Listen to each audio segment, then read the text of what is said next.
The shuttle landed on Helix Station with a soft hiss, and Commander Lyra Vance stepped out into a world that hated her kind before she even spoke a single word. She was not tall, not by any measure that mattered in this part of the galaxy, standing at just 5 feet and 6 inches with brown hair pulled back tight and gray, eyes that watched everything and gave away nothing at all. The docking bay stretched before her like the mouth of some giant metal beast, filled with creatures from a dozen different worlds, and every single one of them turned to look at the human who dared to walk among them.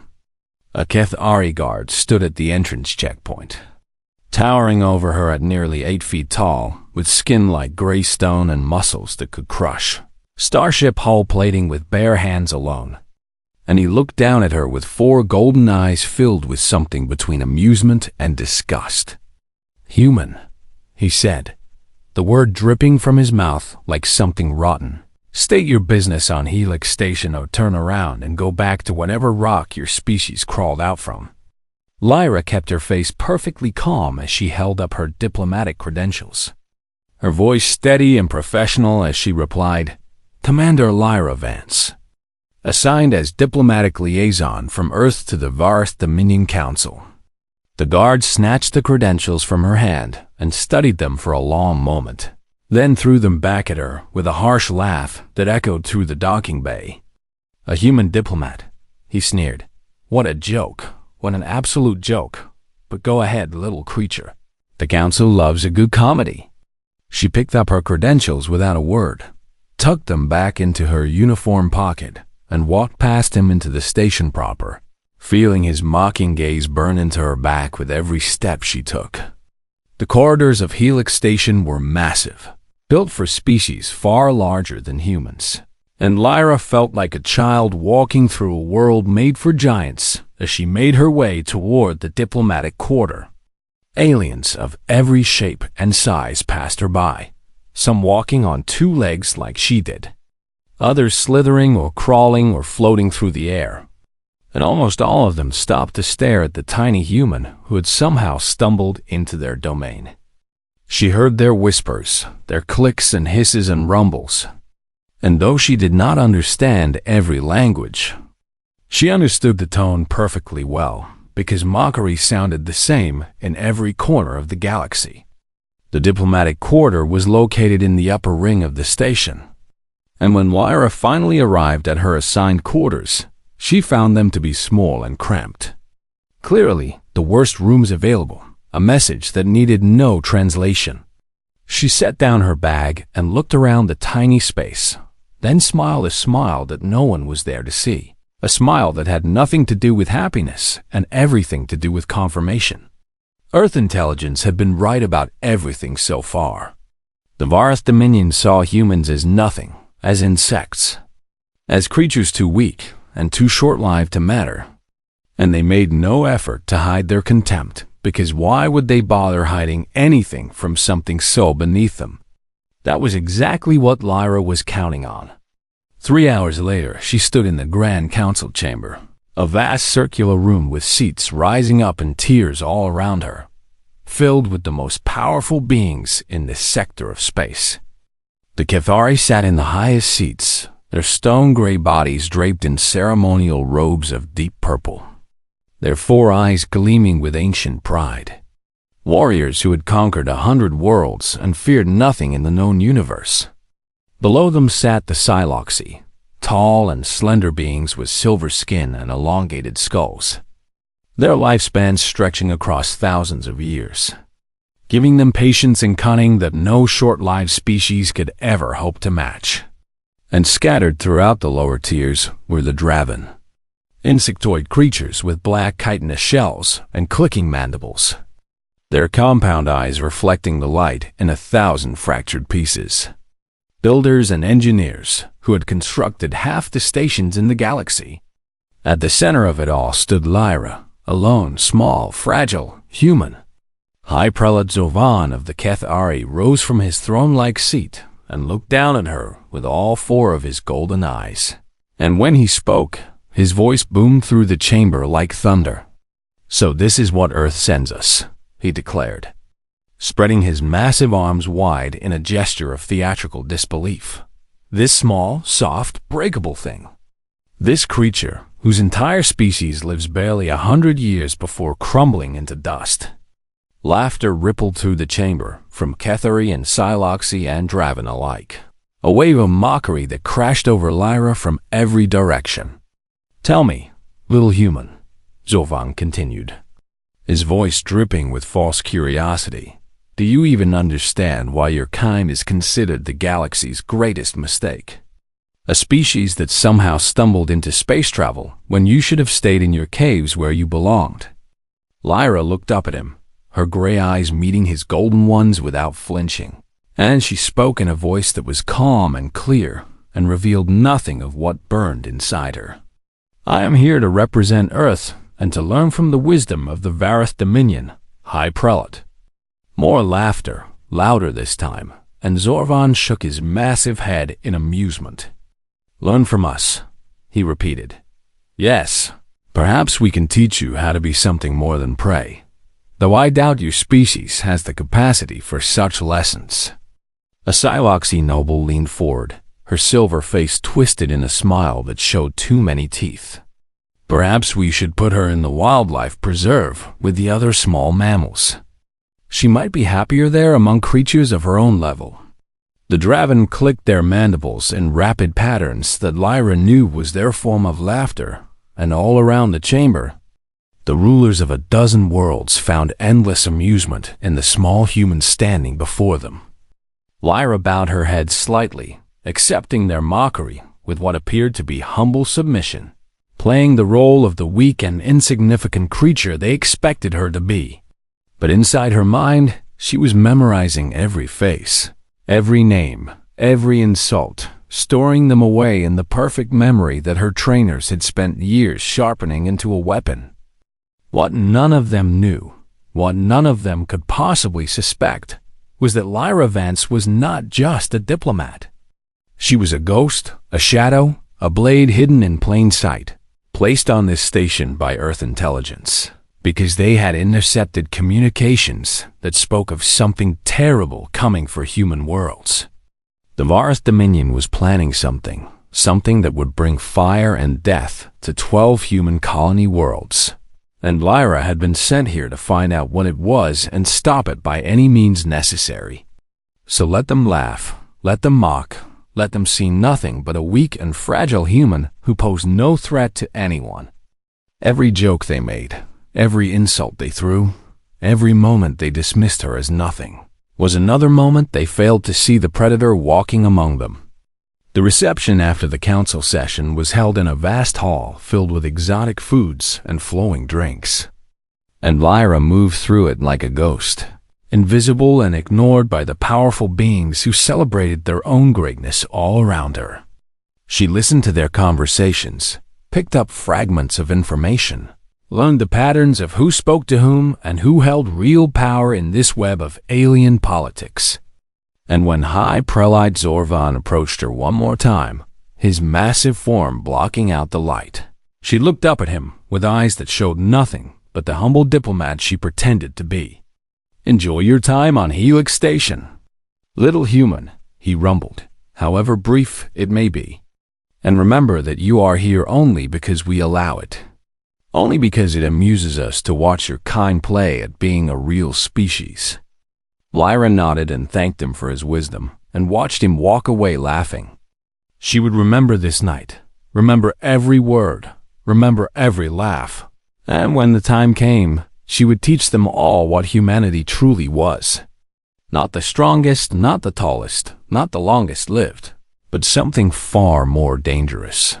A species that remembered its enemies, that adapted to any challenge, and that never, ever gave up. The nightmare was just beginning, and they had no idea it was already among them. 3 weeks passed on Helix Station, and Lyra Vance became exactly what everyone expected her to be: invisible, ignored, and utterly beneath notice. She attended meetings where no one asked her opinion, and dinners where no one spoke to her. And through it all, she smiled and nodded and played the role of the harmless, human diplomat who was grateful just to be allowed in the room. But every night, when the station lights dimmed and the corridors grew quiet, a different Lyra emerged from the shadows. She planted listening devices in council chambers. Tiny machines no bigger than grains of sand that human scientists had designed to be undetectable by any scanner the Dominion possessed. Because humans might be weak in body, but they had learned long ago to let their technology fight battles their muscles could not win. She made friends with the station's lower workers, the maintenance crews and kitchen staff and cleaning teams that the powerful never noticed. And from them, she learned secrets that the mighty rulers above would never have shared with anyone. A Draven janitor told her about strange shipments arriving at the station's restricted levels. Containers marked with symbols that meant biological hazard in 7 different languages. A kitchen worker from a conquered world whispered about overhearing Cathari soldiers boasting of a great victory that was coming, a day when human worlds would learn their true place in the galaxy. Piece by piece, night after night, Lyra assembled a picture of what was coming, and when she finally understood the full scope of the Dominion's plan, her blood ran cold even as her heart burned with fury. They had created a bioweapon, a virus engineered to target human DNA specifically, designed to spread fast and kill slow, to cause maximum suffering before death finally came as a mercy. 12 colony worlds had been selected as targets. 12 worlds with a combined population of over 2 billion human beings. And the Dominion planned to release the weapon simultaneously on all of them. The attack was scheduled for 6 weeks from now, and after it was done, the weakened survivors would be easy to conquer and enslave. A workforce of broken humans to serve their new alien masters forever. Lyra had to warn Earth, had to get this information to someone who could stop it. So she carefully composed an encrypted message and tried to send it through the station's communication systems. But the transmission never made it past the station's outer sensors. 2 hours later, she found herself standing in a private chamber deep in the station's core, facing High Prelate Zorvan himself, and this time there was no laughter in his 4 golden eyes. "Did you really think we would not monitor human communications?" he asked. His voice soft and dangerous in a way that was far more frightening than his thundering speeches in the council chamber.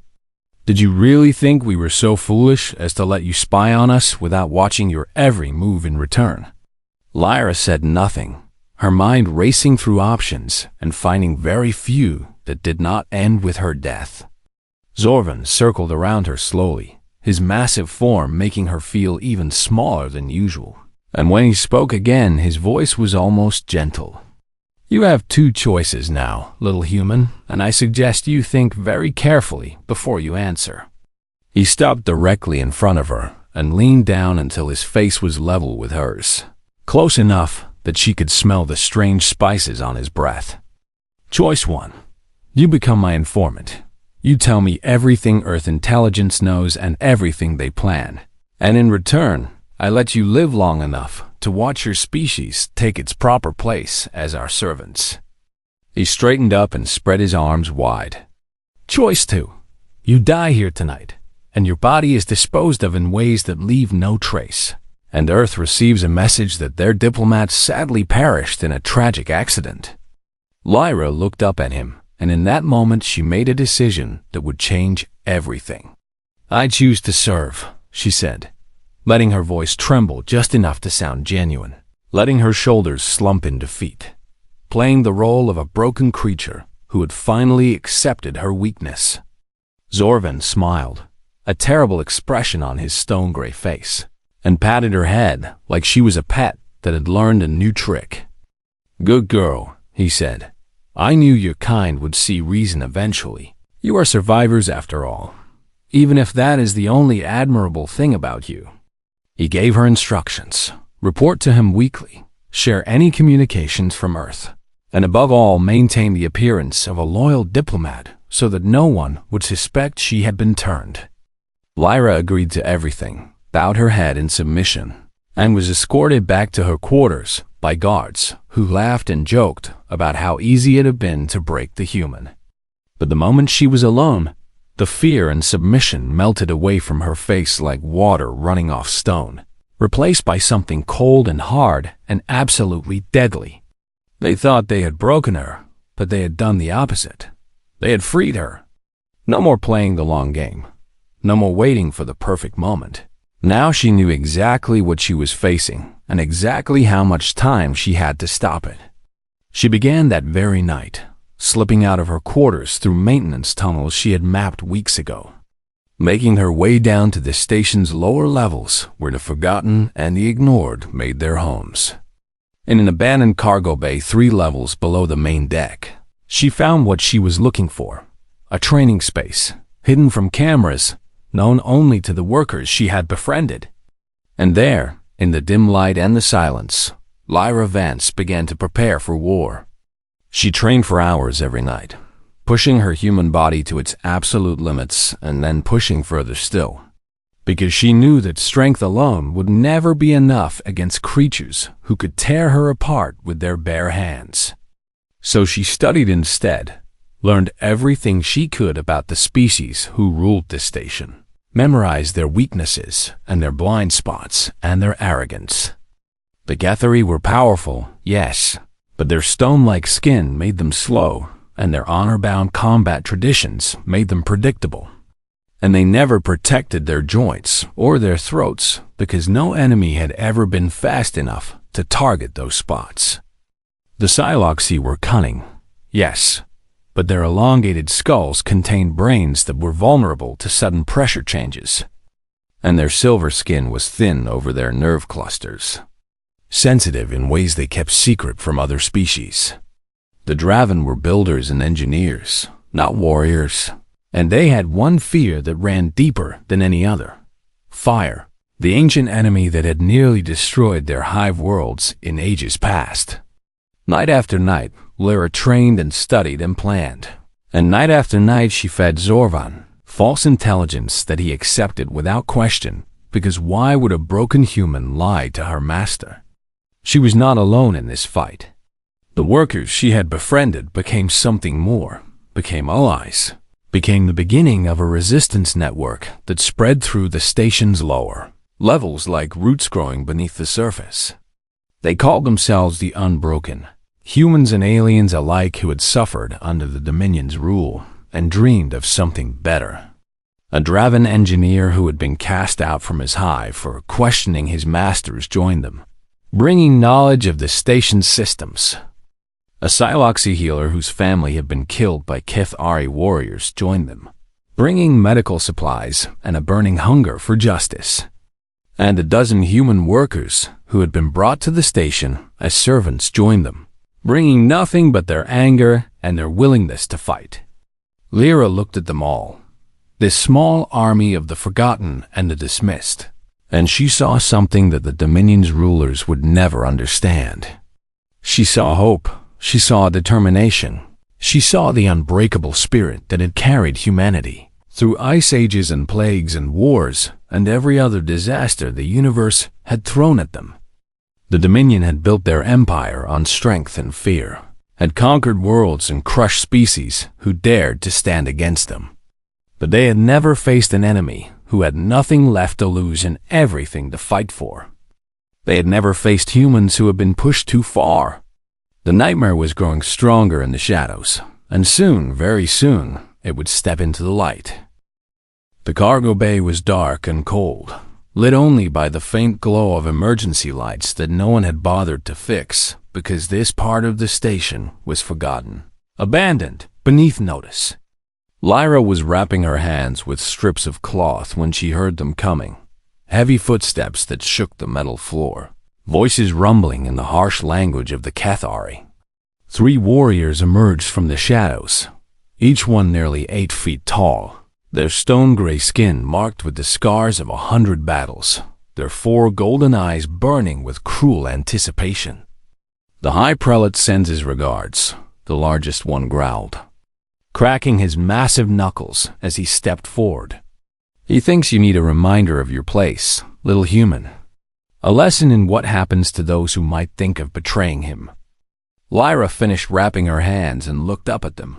And for the first time since arriving on this station, she did not hide what she was. "He sent 3 of you," she said, her voice calm and cold. "That was his first mistake." The warriors laughed, a sound like boulders grinding together, and the leader spread his arms wide in mocking invitation. "Do you hear that, brothers? The tiny creature thinks she can threaten us. The soft-skinned human thinks she has any chance against HFY warriors who have killed 1,000 enemies on 100 worlds. They did not bother to wear armor, did not bother to draw weapons, because why would they need such things against a creature so weak? That was their second mistake." The leader lunged forward, reaching out with hands that could crush starship hull plating, expecting to grab her and break her and enjoy her screams. But Lyra was not there. She moved like water, like shadow, flowing around his grasp with speed that seemed impossible for a human. And before he could react, she was inside his reach, too close for his strength to matter. Her fingers found his throat, not the armored front, but the soft gap beneath his jaw, where 3 major blood vessels ran close to the surface. And she struck with all the force her trained body could deliver. The warrior made a choking sound, his golden eyes going wide with shock. And as he stumbled backward, Lyra was already moving toward the second one. This one was faster, more cautious, and he swung a massive fist at her head with enough force to shatter concrete. She ducked under the blow and came up inside his guard, her elbow driving into the joint of his arm where the stone-like skin was thinner and the tendons were vulnerable. Something cracked, and the warrior roared in pain as his arm went limp at his side. Lyra did not stop, could not stop, because stopping meant dying, and she had too much left to do. She leaped onto his bent knee and launched herself upward, her wrapped hands grabbing his head and using her momentum to twist. Her entire body weight wrenching his neck to an angle that even HFY bones could not withstand. He fell like a mountain, and Lyra rolled with the impact, coming up on her feet as the third warrior charged at her with murder in his eyes. This one was smarter than the others, keeping his distance, using his longer reach to throw strikes that could have killed her instantly if any of them had landed. But humans had spent millions of years surviving against creatures bigger and stronger than themselves, had learned to read body language and predict attacks before they came, had evolved the gift of pattern recognition that was their greatest weapon. Lyra saw the punch coming before the warrior even knew he was going to throw it. She stepped aside at the last possible moment, felt the wind of his fist passing by her face, and then she was behind him, her arm wrapping around his throat, her legs locking around his torso. He thrashed and roared and tried to reach back and grab her, but she had positioned herself in the one spot his massive arms could not reach, the blind spot that his honor-bound combat training had never taught him to protect. She squeezed, using every ounce of strength in her body, cutting off the blood flow to his brain with a technique that humans had invented thousands of years ago and had only refined since. He fought for 30 seconds, then 20, then 10, and then he went limp and crashed to the floor like a fallen statue. Lyra released him and stood up, breathing hard, her whole body shaking with the aftermath of what she had just done. The first warrior was still alive, still choking on the floor, trying to rise on hands and knees as the blood slowly returned to his brain. She walked over to him and crouched down until her face was level with his, and when she spoke, her voice was barely a whisper. "Soft skin," she said. "Hard heart, and you will tell no one what happened here, because I am going to give you one chance to live, one chance to walk away and pretend this never happened."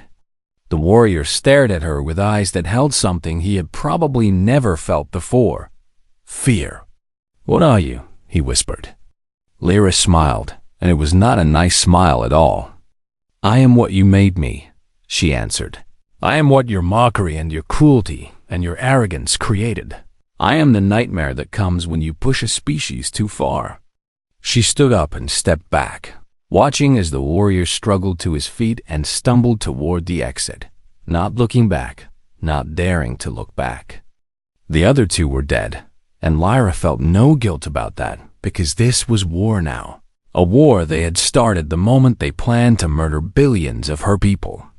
She disposed of the bodies using the cargo bay's industrial systems, reducing them to atoms that scattered among the stars, leaving no trace, no evidence, nothing but rumors and whispers. And how the rumors spread. Within days, the lower levels of Helix Station were buzzing with stories about a ghost, a human phantom who hunted in the darkness and took her enemies without mercy. Workers whispered to each other about HFY warriors who had gone into the abandoned sectors and never returned. About strange sounds in the night. About the handprint in ash that appeared on the doors of those who served the Dominion too eagerly. The Unbroken grew bolder, their network expanding as more and more of the station's forgotten souls heard about the human who was not afraid. Lyra used the fear like a weapon, let it spread and grow and take on a life of its own, because fear was something the Dominion understood very well even if they had never expected to feel it themselves. High Prelate Zorvan grew suspicious, questioning her more closely at their weekly meetings, watching her with eyes that no longer held only contempt. But he could prove nothing, could find no evidence, could not believe that a single weak human could be responsible for the chaos spreading through his station. That was his third mistake, and it would be his last. Some of his collaborators began to defect, coming to Lyra in secret, offering information in exchange for protection, desperate to be on the winning side before it was too late. She accepted them all, used them all, and discarded only those who she knew were spies sent by Zorvan to test her. The bioweapon launch was now 3 weeks away, and Lyra had gathered almost everything she needed to stop it. Human scientists on the station had analyzed the weapon's design and found a way to reverse it, to turn it into something that would harm HFY instead of humans. A Draven engineer had mapped every critical system on the station, knew exactly which nodes to attack to bring the whole structure to its knees. And her network of fighters was ready, armed with weapons smuggled in piece by piece, trained in the hit-and-run tactics that humans had perfected over 10,000 years of warfare. The nightmare was almost ready to emerge from the shadows, and when it did, the Varith Dominion would finally understand what it meant to underestimate humanity. The day of reckoning came on a morning like any other, with the station's artificial sun rising over the observation decks and the powerful going about their business without any idea that their world was about to end. Lyra stood in the center of her hidden command post, surrounded by the leaders of the Unbroken, and looked at the faces that stared back at her with trust and determination. In 12 hours, the Dominion fleet will begin moving toward our colony worlds, she said, her voice steady and sure. In 12 hours. They will carry weapons designed to kill billions of our people, designed to break humanity forever. She paused and looked at each of them in turn. Her Draven engineer, her Siloxy healer, the human workers who had become soldiers, the aliens who had chosen to stand against their own kind. We will not let that happen. The plan was complex but clear, every piece fitting together like a puzzle that Lyra had been assembling for weeks. First, her Draven engineer would trigger a cascade failure in the station's communication systems, cutting off Helix Station from the rest of the Dominion fleet and preventing any warning from being sent. Second, the human scientists would release the modified bioweapon into the station's air systems, the same weapon the Dominion had designed to kill humans, now re-engineered to attack respiratory systems instead. Third, while the warriors were gasping for breath and the station was plunged into chaos, Lyra would lead her fighters to the command center and take control of the critical systems. And fourth, she would broadcast a message to every corner of the galaxy, exposing the Dominion's conspiracy and calling for Earth's fleet to come and finish what she had started. It was a plan that relied on perfect timing, absolute secrecy, and the courage of people who have been told their whole lives, that they were too weak to fight. In other words, it was a perfectly human plan. "Stations," Lyra commanded, and her people melted away into the shadows, each one moving toward their assigned position with the silent efficiency of those who know that failure means death. She made her way to the command level, through maintenance tunnels and service corridors, avoiding the main hallways where Cathari patrols still marched with arrogant confidence. At exactly 1400 hours, the lights flickered and died. Emergency power kicked in immediately, bathing the station in dim red light. But the communication systems stayed down, their screens showing nothing but static and error messages. 30 seconds later, Lyra heard the first coughs. It started with one Cathari guard, then another, then a dozen, then 100. As the modified virus spread through the air systems and found its way into every lung that breathed. The warriors who had laughed at human weakness were now on their knees, gasping for air that their bodies could no longer process, their incredible strength useless against an enemy they could not see or fight.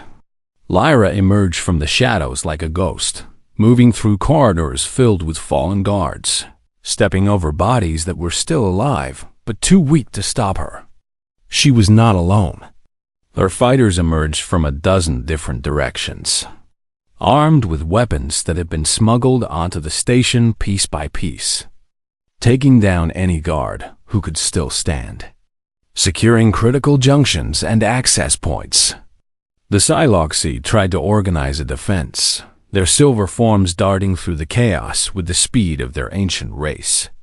But they had never trained for urban warfare, had never faced an enemy who used the environment as a weapon.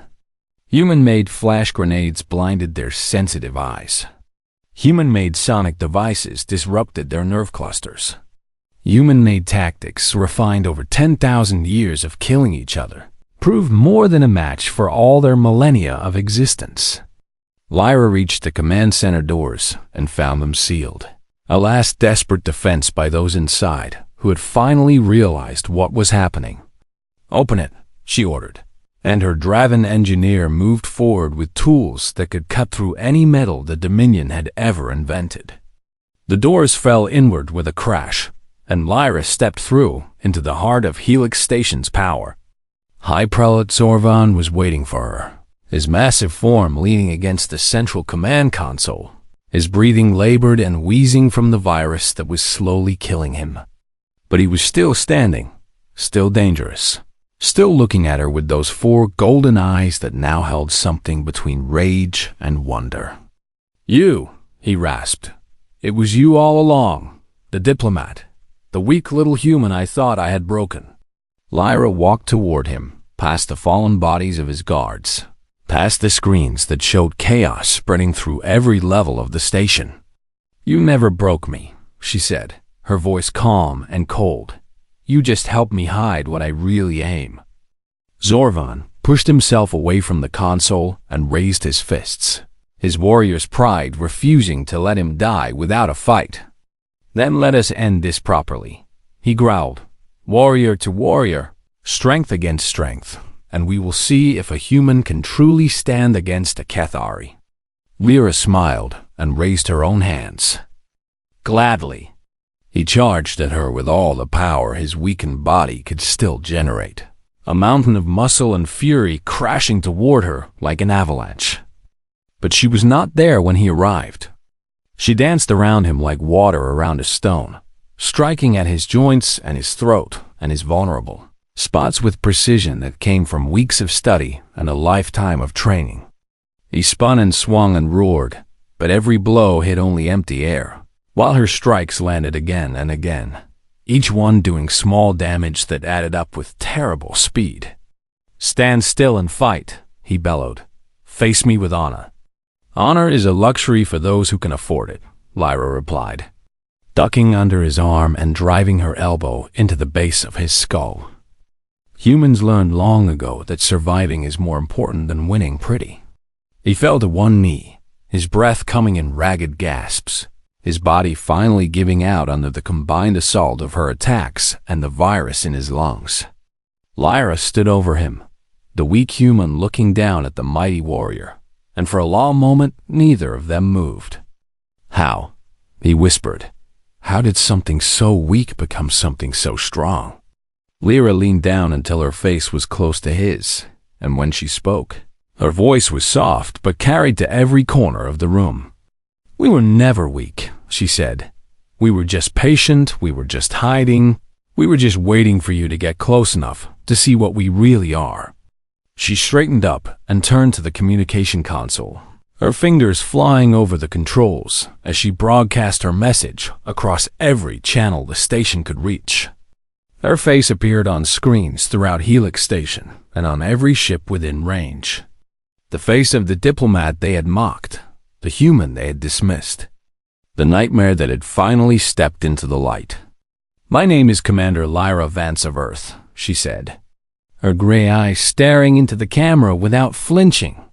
"And I have a message for every species that thought humanity was weak, for every power that thought they could treat us like prey, for every fool who looked at our short lives and our soft skin and saw nothing worth fearing."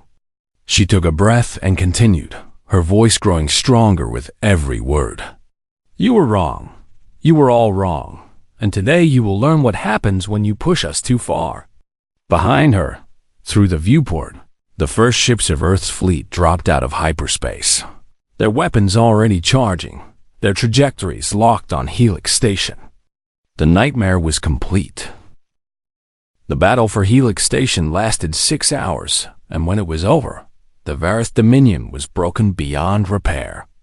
Earth's fleet swept through the Dominion forces like fire through dry grass, their weapons cutting down ships that had never expected to face a real fight, their tactics proving that human creativity in war was something no amount of strength or long life could match.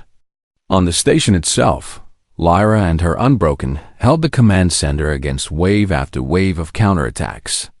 Cathara's warriors and Siloxy assassins and Draven drones all throwing themselves against the humans who refused to fall. By the end, the corridors were choked with the bodies of those who had underestimated humanity for the last time. When the fighting finally stopped and the last pocket of Dominion resistance surrendered, Lyra walked out onto the main observation deck and watched Earth ships take up position around the station. Admiral Chun's voice crackled over the communication system, warm with pride and relief.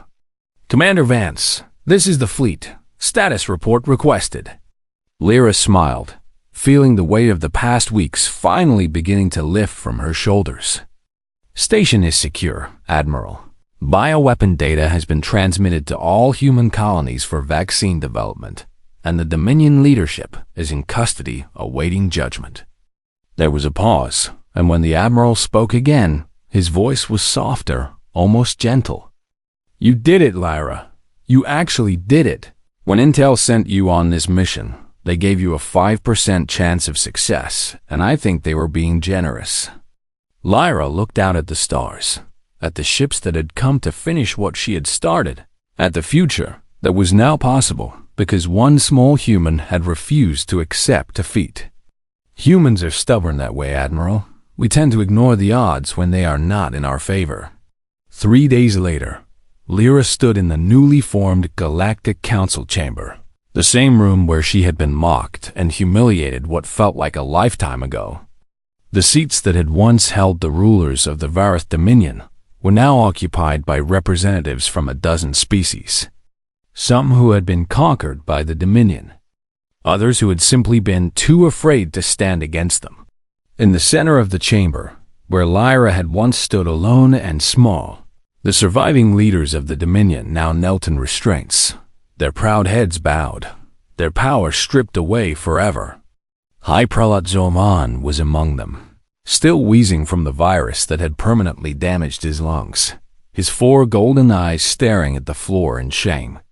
A Siloxy ambassador approached Lyra with cautious steps, his silver face carefully neutral as she spoke.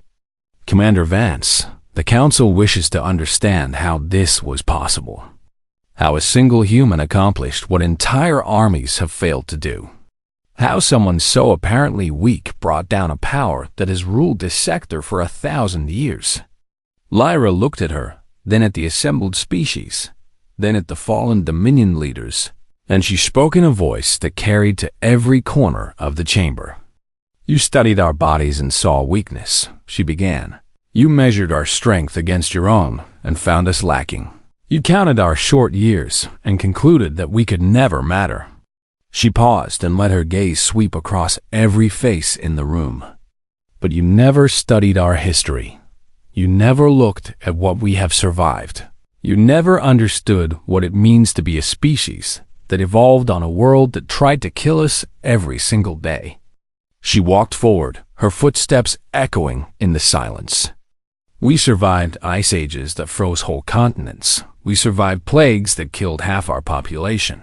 We survived predators that were bigger and faster and stronger than we could ever hope to be." She stopped directly in front of Zorvan and looked down at the fallen High Prelate. "And we survived each other, fought wars that lasted generations, developed weapons that could destroy our entire planet, and somehow, we kept going." She turned back to face the council. "You want to know how I did this? You want to understand what made it possible? And the answer is simple. I did what humans have always done. I adapted. I endured. I refused to give up even when everything said I should." A Draven representative clicked his mandibles nervously and asked, "What happens now? What do humans want from this new order you have created?" Lyra smiled, and this time it was a real smile, warm and hopeful. "We want what we have always wanted. A chance to live, a chance to grow, a chance to explore this galaxy and find our place among the stars." She spread her arms wide. "We do not want to rule. We do not want to conquer. We do not want to become what the Dominion was. But we will never again be dismissed or mocked or treated as prey." She let her arms fall and spoke her final words, directly into the recording devices that were broadcasting this moment to every corner of known space. "We are humans, we are small and short-lived and fragile by your standards. But we are also stubborn and creative and absolutely relentless when someone threatens what we love." Her voice grew harder, carrying a warning that no one in that room would ever forget. "So this is my message to every species in this galaxy. Treat us as equals, trade with us, learn from us, and teach us in return. And you will find no better friends in all the universe." She paused, and when she spoke again, her words were sharp as knives. "But threaten us, mock us, try to break us, and you will discover that the nightmare you feared was only the beginning." She walked out of the council chamber without looking back, leaving behind a room full of species who would spend the next 1,000 years trying to understand what they had just witnessed. Outside, her crew from the Unbroken was waiting, humans and aliens alike who had fought beside her and bled beside her and proven that courage knew no species. Her Draven engineer clicked a greeting, his compound eyes bright with something that looked like joy. "What now, Commander? Where do we go from here?" Lyra looked up at the stars that shone through the observation windows, billions of points of light representing worlds and wonders that humanity had barely begun to explore. "Now we go home," she said. "We rest, we heal. We remember those we lost." She smiled at her crew, her family, her Unbroken. "And then we go back out there and show the galaxy what happens when humans stop being afraid." On Helix Station and across 100 worlds, a new saying began to spread among the species who had witnessed what one small human could do. "Never mock a human," they whispered to each other. "Never underestimate them. Never assume that weakness means defeat. Because humans remember, humans adapt, humans endure, and when you push them too far, they become the nightmare that haunts your dreams forever." The story of Commander Lyra Vance became legend, told and retold across generations, a warning and a promise to every species that would ever encounter humanity. They had mocked her weakness, and she had turned into their nightmare. And the galaxy was never the same.